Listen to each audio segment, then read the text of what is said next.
Jésus est quelqu'un que l'on n'en finit pas de découvrir, d'aimer, de retrouver en tout homme. Jésus est né en 6 d'une femme appelée Marie. Il a vécu une époque troublée. La Palestine était occupée par les Romains. Les partis politiques et religieux juifs s'opposaient. Les riches propriétaires terriens, parmi lesquels se recrutaient les grands prêtres, avaient choisi de collaborer avec l'occupant. D'autres contestaient leur autorité et vivaient une vie ascétique. D'autres encore, les pharisiens insistaient sur la vie morale plus que sur les rites. D'autres encore, les baptistes insistaient sur la conversion. Certains enfin s'opposaient par les armes à Rome. Jésus a connu tous ces courants, mais il a inauguré une voie nouvelle. Dès le départ, Jésus guérit les infirmes, les boiteux, les paralysés. C'est le signe concret de la vie nouvelle qu'il vient apporter aux hommes. Il enseigne aussi en recommandant l'amour de Dieu et du prochain, la paix, la justice, le pardon, la bonté.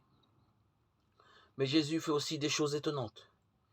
Il guérit le jour du Shabbat, où l'on doit, selon la loi juive, se reposer.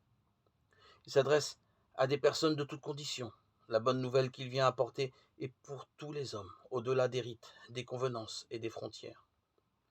De plus, Jésus revendique un lien personnel et particulier avec Dieu, qu'il appelle son Père. De plus, Jésus dit qu'il pardonne. Or, seul Dieu peut pardonner les péchés. C'en est trop. Tous ceux qui se sentent menacés dans leur pouvoir cherchent à l'éliminer. Peu à peu, l'opposition grandit, et les chefs religieux juifs décident de le mettre à mort pour cause de blasphème. Mais Jésus est populaire.